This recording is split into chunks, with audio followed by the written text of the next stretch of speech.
এবং কাবা ঘর তাওয়াফ করার সময় একটা জিনিস লক্ষ্য রাখবেন। আপনি যখন কাবা ঘরের দিকে তাকাবেন, কাবা ঘরের দিকে যখন তাকাবেন তখন আপনার পলক পড়বে, এক পলকে 1,00,000 নেকি লেখা হবে। এটা মাথায় রাখবেন। সেই জন্য আপনারা কাবা ঘরে গেলে যতক্ষণ পারেন কাবা ঘরের দিকে দৃষ্টিপাত করে থাকবেন, আশা করি। আবার আমরা দেখতে পাই যে কাবা ঘরের আমরা গেলাম, যার পরে প্রথম দর্শনে মানে কাবা ঘর আপনি গেলেন, এয়ারপোর্ট থেকে নেমে আপনি গোসল টোসল করে আপনি কাবা ঘরে ওমরা করতে গেলেন। যাওয়ার পরে আপনার প্রথম দৃষ্টিপাত, যে আপনার দৃষ্টি এবং আপনার চোখ এবং কাবা ঘরের দিকে দৃষ্টিপাত করলেন, এই দৃষ্টিপাত করাকে আপনার যখন দৃষ্টিপাত করলেন তখন আপনার একটা দোয়া কবুল হবে। সেই সময় যে কোনো একটা দোয়া আপনার কবুল হবে, আপনি যা চাবেন সেই দোয়াটা কবুল হবেই 100%। আসসালামু আলাইকুম দর্শক, কেমন আছেন সবাই? আজকের আলোচনার বিষয় হচ্ছে হজ সম্বন্ধে। আজকে আমরা শিখব হজ কাকে বলে, হজ কত প্রকার এবং হজের আবিধানিক পারিভাষিক সংজ্ঞা। চলুন শুরু করা যাক। বিসমিল্লাহির রহমানির রহিম। হজ, হজ শব্দটি আরবি। এর আবিধানিক অর্থ হচ্ছে তাওয়াফ করা, জিয়ারত করা, আল্লাহর সাথে সাক্ষাৎ করা, কাবা ঘর তাওয়াফ করা ইত্যাদি। হজের পারিভাষিক সংজ্ঞা আমরা দেখতে পাই, ইমাম গাজ্জালি রাহমাতুল্লাহ আলাইহি বলেন, জিলহজ মাসের, আরবি মাসের জিলহজ মাসের নির্দিষ্ট সময় নির্দিষ্ট পদ্ধতিতে কাবা ঘর তাওয়াফ করাকে হজ বলে। ইমাম আবু হানিফা এবং ইমাম শাফি বলেন, আরবি মাসে নির্দিষ্ট সময় নির্দিষ্ট পদ্ধতিতে নির্দিষ্ট তারিখে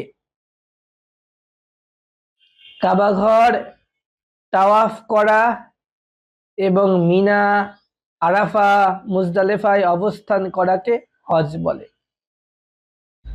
আমরা আরো লক্ষ্য করলে দেখতে পাই, ইমাম ইউসুফ এবং ইমাম মালিক রহমতুল্লাহ আলাইহি বলেন, হজ এমন একটা জিনিস যা শারীরিক এবং আর্থিক ইবাদত বন্দিগি।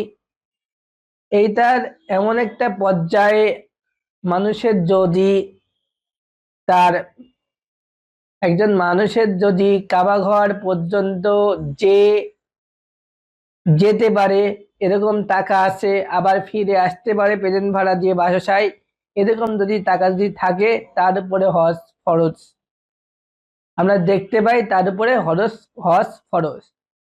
ঠিক তেমনি আমাদের যারা হজ করেছেন, ইমাম মালিকি, ইমাম ইউসুফ, ইমাম আবু হানিফা, এনারা বলেন যে নির্দিষ্ট সময় জিলহজ মাসের নির্দিষ্ট সময় 10 তারিখে কাবা ঘর তাওয়াফ করাকে হজ বলা হয়। এবার আমরা জানি কেউ কেউ বলেন কাবা ঘর তাওয়াফ করাকে বা কাবা ঘর জিয়ারত করাকে 10 তারিখে, সেটাকে হজ বলে। এবার আমরা দেখব হজের প্রকারভেদ। হজ 3 প্রকার। হজ কয় প্রকার? তিন প্রকার। হজে তামাক্তু, হজে কিরান, হজে ইফরাদ। এবার আমরা দেখব হজে তামাক্তু। হজে তামাক্তুটা যেমন,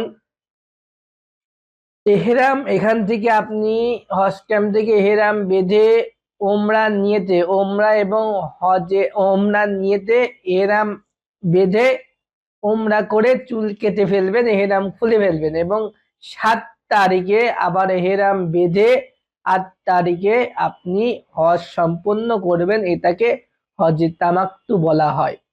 এবার আসি হজে কেরান সম্বন্ধে। হজে কেরান আমরা বলতে বুঝি হজ এবং ওমরার দুইটা, হজ এবং ওমরার দুইটাকে একসঙ্গে করা। তার মানে আপনি ওমরা প্লাস হজের নিয়ত করবেন, ওমরা করে চুল কাটা যাবে না, এহরাম করা চুলা যাবে না, ওরকমই বসে থাকতে হবে, যেই কয়দিন বসে থাকতে হয়। 8 তারিখ আসলে 8 তারিখ থেকে 12 তারিখ পর্যন্ত, পাথর মারা পর্যন্ত আপনাকে অপেক্ষা করে হজ সম্পন্ন করে আপনাকে এহরাম কুরবানি দিয়ে এহরাম খুলতে হবে, তাহলে আপনার হজে কিরান হয়ে যাবে। এরপর আমরা আসি ইফরাদ হজ। ইফরাদ হজ কাকে বলে? ইফরাদ হজ বলতে আমরা বুঝি, ইফরাদ মানে বদলি হজ। একটা জিনিস মাথায় রাখবেন আপনারা, একটা লোক যদি কোনোবারই হজ যদি না করে, যে তার নিজের হজ করিনি কিন্তু সে বলছে আমাকে টাকা দেন আমি আপনার বদলি হজ করে দিচ্ছি, তাহলে আপনার হজ হবে না, আপনার টাকাগুলো নষ্ট হবে। সে বললেও হবে না, আগে তার নিজের ফরজ হজ আদায় করতে হবে, তারপরে তার ইফরাদ হজ সে করে দেবে। ইফরাদ হজ বলতে বদলি হজ, যেমন ইফরাদের নিয়ত করতে হবে, যেমন ধরেন আমি আমার আব্বার পক্ষ থেকে আমি হজের নিয়ত করলাম, কিন্তু আব্বা টাকা দেবে, তার হজ। আবার নানা ধরেন হজ করতে পারেনি, যে আপনি আপনার নানার পক্ষ থেকে ইফরাদ হজ করে দিবেন। বোঝা গেল? তাহলে আমরা বুঝলাম হজে ইফরাদ, হজে তামাক্তু, হজে কিরাত। এর মধ্যে সর্বোত্তম হজ কোনটা? ইমাম আবু হানিফা এবং ইমাম শাফিঈ বলেন সর্বোত্তম হজ হলো হজে কিরাত, সর্বোত্তম। তারপরে উত্তম হজ হলো হজে তামাক্তু। ঠিক আছে, এরকম ভাবে অনেক বিস্তার আলোচনা হয়। এবং কাবা ঘর তাওয়াফ করার সময় একটা জিনিস লক্ষ্য রাখবেন, আপনি যখন কাবা ঘরের দিকে তাকাবেন, কাবা ঘরের দিকে যখন তাকাবেন তখন আপনার পলক পড়বে, এক পলকে 1 লক্ষ নেকি লেখা হবে, এটা মাথায় রাখবেন। সেই জন্য আপনারা কাবা ঘরে গেলে যতক্ষণ পারেন কাবা ঘরের দিকে দৃষ্টিপাত করে থাকবেন, আশা করি। আবার আমরা দেখতে পাই যে কাবা ঘরের আমরা গেলাম, যার পরে প্রথম দর্শনে, মানে কাবা ঘর আপনি গেলেন, এয়ারপোর্ট থেকে নেমে আপনি গোসল টোসল করে আপনি কাবা ঘরে ওমরা করতে গেলেন, যাওয়ার পরে আপনার প্রথম দৃষ্টিপাত, যে আপনার দৃষ্টি এবং আপনার চোখ এবং কাবা ঘরের দিকে দৃষ্টিপাত করলেন, এই দৃষ্টিপাত করাকে আপনার যখন দৃষ্টিপাত করলেন তখন আপনার একটা দোয়া কবুল হবে। সেই সময় যে কোনো একটা দোয়া আপনার কবুল হবে, আপনি যা চাবেন সেই দোয়াটা কবুল হবেই 100%। সেখানে আপনি বলবেন যে মুস্তাজাবুদ দাওয়া, কাবা ঘরকে দেখে আপনি বলবেন মুস্তাজাবুদ দাওয়া, মানে হে আল্লাহ আমি এখন থেকে যা যা দোয়া করব আপনি সব কবুল করিয়া নিন। এই দোয়া যদি আপনার কবুল হয়ে যায় তাহলে আপনি যত দোয়াই করবেন সব দোয়াগুলো ঠিক হয়ে যাবে, কবুল হয়ে যাবে। আশা করি বুঝতে পেরেছেন আমাদের হজের আলোচনা সম্বন্ধে। যদি ভিডিওটা ভালো লাগে, আরো ভিডিও আসবে, চ্যানেলটি সাবস্ক্রাইব করে রাখবেন। এবং আমি আপনাদের সঙ্গে ছিলাম মোহাম্মদ শফিকুর রহমান ফাহিম, অ্যান্ড এই তো, আর চ্যানেলটি সাবস্ক্রাইব করে রাখবেন অবশ্যই। সবাইকে আসসালামু আলাইকুম রহমাতুল্লাহি ওয়া বারাকাতুহু। আল্লাহ হাফেজ।